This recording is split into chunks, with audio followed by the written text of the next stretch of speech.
Welcome to Up Close, the research, opinion and analysis podcast from the University of Melbourne, Australia.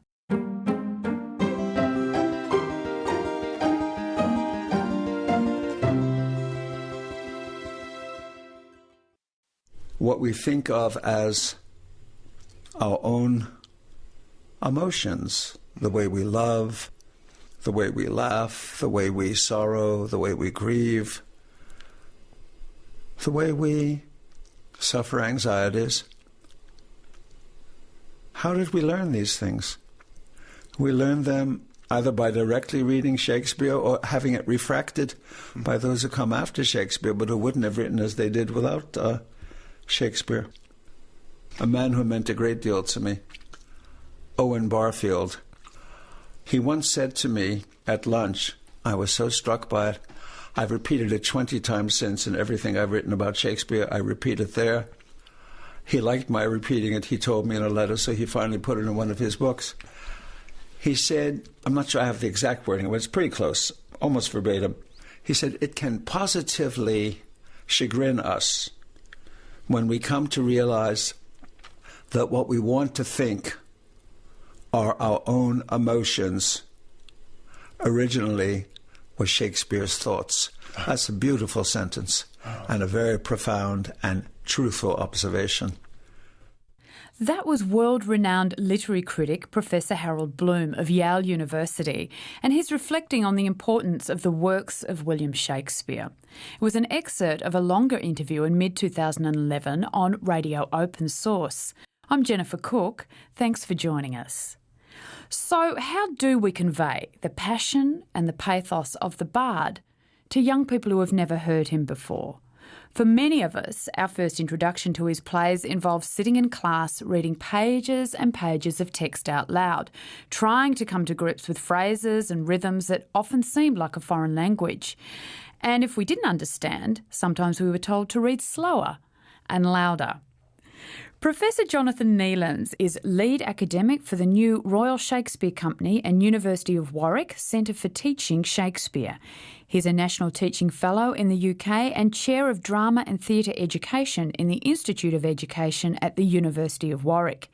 Jonothan is in Melbourne conducting intensive workshops at the Melbourne Graduate School of Education, helping teachers and teachers in training bring Shakespeare alive in their classrooms.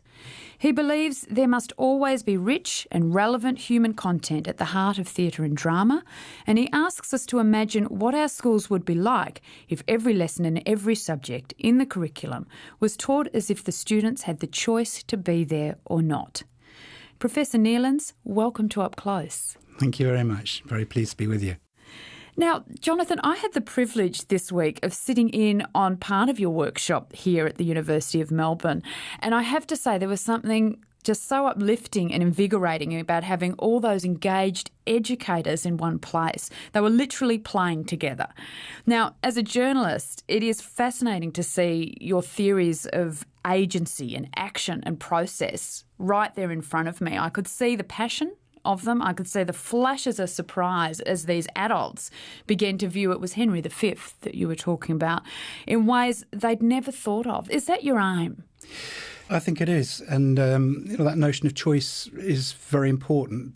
One reason why the Royal Shakespeare Company and Warwick are working together is that we want to give more young people the choice of Shakespeare in their lives. You know, for many of us, if we love Shakespeare in the way that Howard Bloom does, it's because at some point in our life, someone led us to him, you know.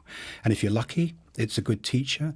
For others, it may be a family member or a friend who first introduces you to the joys and rewards of Shakespeare. I mean, Shakespeare makes demands on us. You need somebody to hold your hand and guide you and show you the gains that can come from that.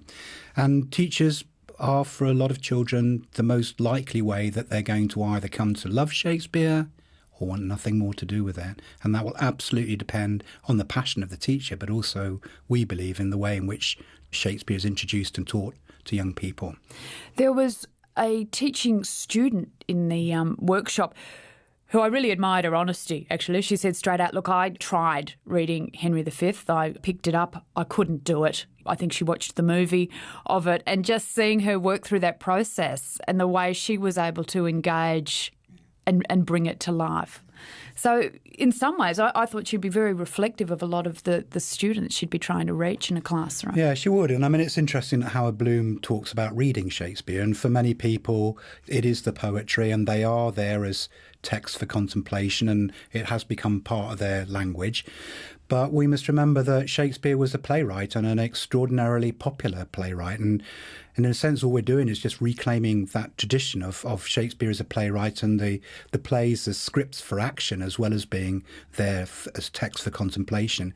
And our experience with young people is that Shakespeare only begins to make sense once they start to speak it, and once they start to act it. So our very simple formula is that the best rehearsal room is like the best classroom, and vice versa. And the way to deal with the plays is to do what actors and directors do, is to get up, start moving around, looking at the choices that are there for us in terms of action, finding ourselves in the plays. Now, in that spirit, I'd like to play an excerpt. We went along to the workshop and we recorded a bit. You were talking about Romeo and Juliet. So let's just take us now into that workshop, into the dynamism. So what might young people enjoy about this little bit of scene work? Often in bullying, the person who assaults is often the victim. They provoked, like winding them up, until they assault. and then they get done for it. Yeah. Who's just, and that language that actually kind of, who's right and who's wrong. And I think kids really connect with that fact of when you're bullied, but I was right. Sir, I was right, because I said or did the right thing. Tell us about that, Jonathan. What part of the play are we in? I can imagine where we are. We've just done a short exercise which we call Romeo and Juliet in 20 minutes, where the play is divided into parts. There's a bit of narration and some lines from the scenes, and it's broken up around the class, and the class don't know the whole play till they come back together and tell the story. Before telling the story, we just looked at the opening scene, because one of the great joys of Shakespeare is how he uses the opening scene to build the world of the play.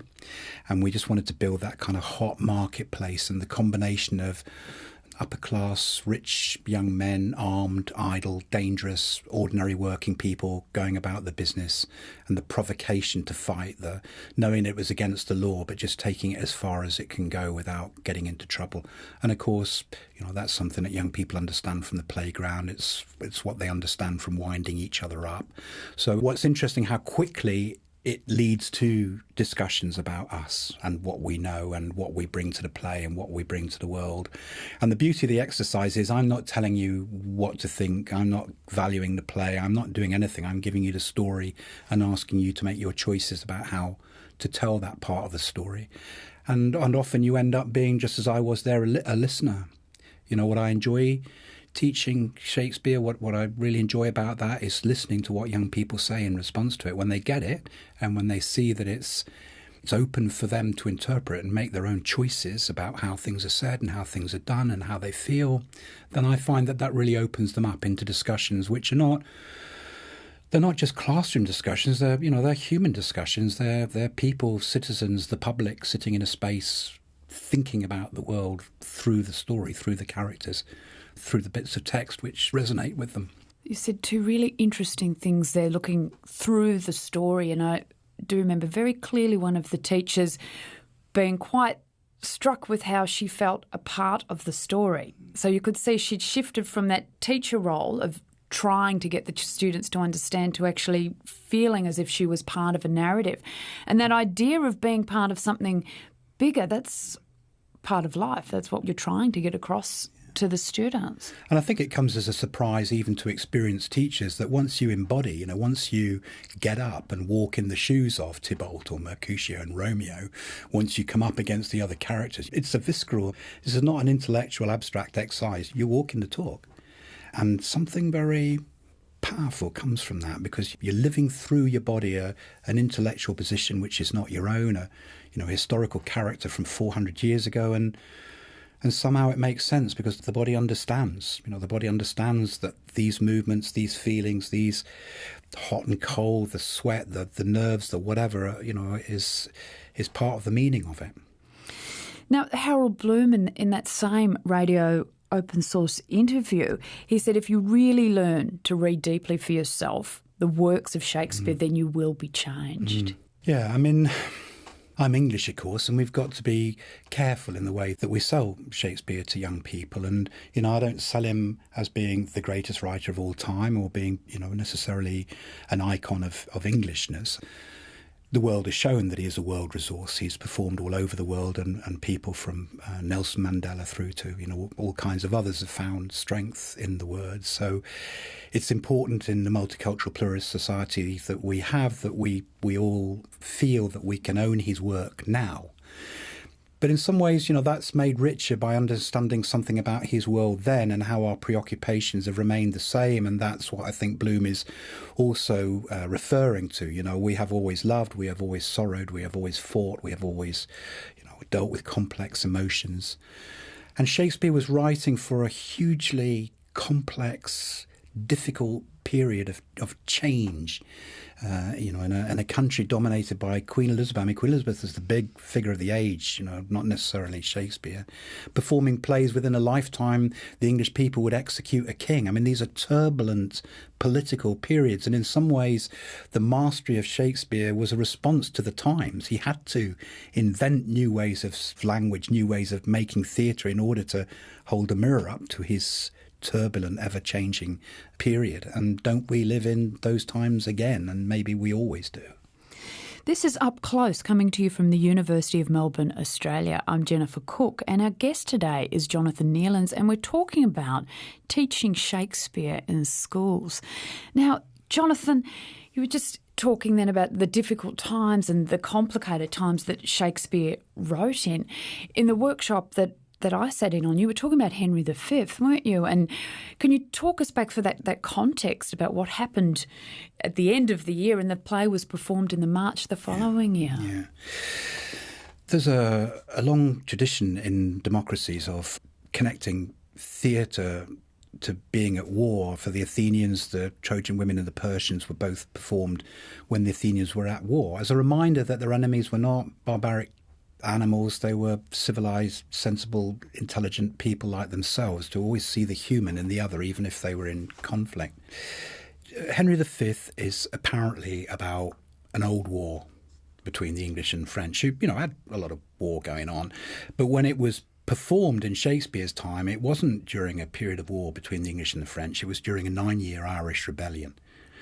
There were other wars going on around that time. For most of Elizabeth's reign, England was at war with the Low Countries, but the 9-year rebellion in Ireland killed 100,000 people. I mean, this was a huge, unpopular, difficult, failed war. So the importance of Henry V is that it wasn't a pro-war play, it wasn't an anti-war play, it was a going-to-war play. 6 months before the first night of the play, an English army of 4,000 had been ambushed and massacred, prisoners killed, 1,000 of them ran away, hardly any of them came home. And that week, the Earl of Essex was raising an army of 16,000 to go back and take revenge. And the people of London were divided. Some were ready for it and up for it. Some really questioned why. Many were pressed into the army. Many were taxed to pay for the army. There was a lot of discontent, a lot of heated debate in a society that was very closed, where you couldn't really speak your mind very freely. So Shakespeare put this play on that wasn't about swaying anybody's mind one way or the other, but it was about opening up a conversation about what does it mean to be at war. When we come to Henry V, before we look and dig into it deeply, we do remember it as this great heroic and Laurence Olivier and all the rest of it. But we go straight from once more into the breach to a group of soldiers who are just like, oh, yeah, I'm not going, who are robbing the dead bodies of their monies. Michael Williams, a disgruntled soldier who says to the king, you better be right about what you're doing, because if not, all of these lives are on your head. And a king who is heroically there leading the army forward and crying God for Harry, England and St. George, cuts the throats of his prisoners twice. So it's a complex, troubled, difficult person. There's nothing straightforward or simple in Shakespeare. You can't pinpoint where he is in all of that. And that means that we can find our position within the play, whatever our position might be. And when we started the exercise off with a quotation from Winston Churchill, we sleep soundly in our beds because rough men stand ready in the night to visit violence on those who would do us harm. And our first exercise was just to ask, how comfortable, uncomfortable do you feel with that idea? and to stand across space. So we had some who absolutely felt comfortable with that. That's the only way we can live, is knowing that those men are ready. And others desperately uncomfortable. And the purpose of the workshop is not to pit those people against each other. It's to open up a forum where, with those differences of opinion, we can have a conversation and talk about who we are and where we're going. Which is what Shakespeare does in the play, doesn't he? With so many voices layered upon layered and the scene cuts. Now, it is one thing, and I couldn't help but think this watching the workshop, it's one thing to have this room full of these incredibly committed, bright, energetic adults. How does that translate to a classroom, say, out in the country with the kids, lack of resources for whatever reason? It's the first time they're coming to Shakespeare. Let's just say a less than enthusiastic group to work with. I think it's something that drama teachers are perhaps more familiar or conditioned to, because you can't make young people do drama or theatre. I mean, particularly when they're teenagers, they're often, nervous and frightened, and there's all kind of peer pressures, which incidentally is one reason why in the Centre for Teaching Shakespeare we want to encourage people to start teaching Shakespeare, as young as they possibly can, because the adolescent years are probably not the right time to be introduced to the plays for the reasons we're talking about. You had some primary school. Yeah, we had primary teachers in there. Teachers. Well. How does it go? How does it go with primary kids? It goes very well, because the stories are so powerful in themselves, and we've developed ways of telling the story so that we don't have to, start off by sitting and watching the whole play. We can have a character tell us something about the story. We can have active ways of telling the story, like the Romeo and Juliet in 20 minutes that you saw. So I think drama and theatre teachers are used to the idea that there has to be the appearance that young people are doing it by choice. And so there has to be some lure, there has to be something in there that makes it interesting enough for young people to forget their other preoccupations and want to become involved. So we look at how we might fill it the play, or find an idea, or find some lines, or find something that connects as a theme, or a way of telling the story that's really engaging, so that young people are drawn into it. And then, in the end, if you've got a choice between we can sit here and read it around the class and not understand a word of it and be bored silly, or we can get up and move around and laugh and enjoy and make, which would you rather do? Now, you've followed the process down, haven't you, from teaching the teachers into the classroom. Yeah. Tell us about that. Tell us about some of the things you've seen, how it's worked. Well, our new centre is based on 5 or 6 years now of working with classroom teachers, and we've been offering them this same qualification in postgraduate certificate in teaching Shakespeare, but through a 3-year partnership. So we don't expect teachers to come for a morning or a day and go away and be able to create miracles. We work with them over time. They come to us at Stratford to do intensive courses. We go back with them into their schools to work with them and to work with the neighbouring schools. What we do with the teachers is exactly what they will do with the young people and children. We don't do PowerPoints about how to do it or lecture notes about how to do it. We do exactly the same work with the teachers that we would do. So if you're a teacher, you know what that feels like, and you're able to think to yourself, well, I can see some of my kids not doing this, and I can see some of my kids loving it. And you can ask that question, and you can get an experienced voice back, not necessarily from me, often from another teacher in the room, about, well, I've had that problem and this is what I do. So we help each other with that. You have to want to give Shakespeare as a choice to young people. You have to want to do that, and if you are motivated, then you will start to develop the experience and the skills that will make that important. A lot of the work has been me listening, and not being the one who talks. In the classroom where the teacher's genuinely interested, what are you making of this? Can you respond? How is Juliet like us, not like us? And is genuinely interested in how young people respond to that. That's when young people start to feel that they have some ownership and some voice and some control over it. And then I think, a lot of those other problems start to disappear. Another really important gift that Shakespeare gives us is that he doesn't tell us how to do his plays. He doesn't say whether it should be shouted, whether it should be whispered, whether it should be spoken by people stood close together. There are very, very few stage directions, some contained in the text, but it's mostly free and open. And that means that young people absolutely can make their own choices. So this old dead poet speaking strange language, and they can take that and they can decide how it will be said, how it will be moved, how it will be blocked out on stage. And I think that gives them a huge sense of ownership over it. The choices I made today, I made Shakespeare today through my choices. And it may seem idealistic, but I hope through that process and through reflection on the themes that young people realise that, there are other interpretive choices that they might make in their own life, that these small choices we make around these plays might lead to them realising that they perhaps have more choice in their life than they might think they do. And a template. Yeah. So, Jonathan, when you're bringing Shakespeare to the classroom, how much consideration or censorship do you give to themes such as suicide? Do you apply any censorship? Do you try to siphon it down? Do you aim it at different levels? I think I want to answer that by talking about Shakespeare as being a bit of a Trojan horse, really. If you talk about bringing Shakespeare into the classroom or bringing Shakespeare into schools, everybody agrees that that's a wonderful thing. But what you can bring through Shakespeare is what really interests me. So we had a conversation today that apparently in Queensland, teachers cannot raise teen suicide, talk about teen suicide, have any dealings with teen suicide in the classroom, but they can teach Romeo and Juliet. Now, it seems to me, that if the system hasn't recognised that there's a double suicide at the end of Romeo and Juliet, they really need to get an education. And secondly, do you think that young people are not going to have that conversation? And I would rather they were having it in my classroom. It's like your teenage kids. Where would you rather that they're hanging out? Wouldn't you rather they were doing it in your house? And it's the same. I want to be in the room when they're talking about those issues. And I trust young people. The majority of young people are, good kids. They're healthy. They've got good values. They've got good attitudes. Let them talk to each other. You don't have to intervene as the adult and tell them what's right and wrong. They will have that conversation together if they feel that it's a free and open discussion that they can have. And young people, they're good at protecting themselves as well. They will go so far and they will go no further. They know when to back off. I can't make them feel, but I can create the conditions for feeling if that's what they want. Jonothan Neelands, thank you so much for your time today. It's been an absolute pleasure. Thank you very much. You've been listening to Up Close, and I've been speaking with Jonothan Neelands, lead academic for the new Royal Shakespeare Company and University of Warwick Centre for Teaching Shakespeare. Relevant links, a full transcript and more info on this episode can be found at our website at upclose.unimelb.edu.au. Up Close is a production of the University of Melbourne, Australia. This episode was recorded on the 7th of July 2011 and our producers were Calvin Parham and Eric Van Bemmel.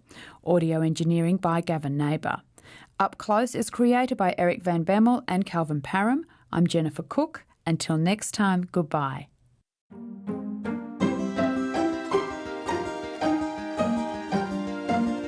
You've been listening to Up Close. For more information, visit upclose.unimelb.edu.au. Copyright 2011, The University of Melbourne.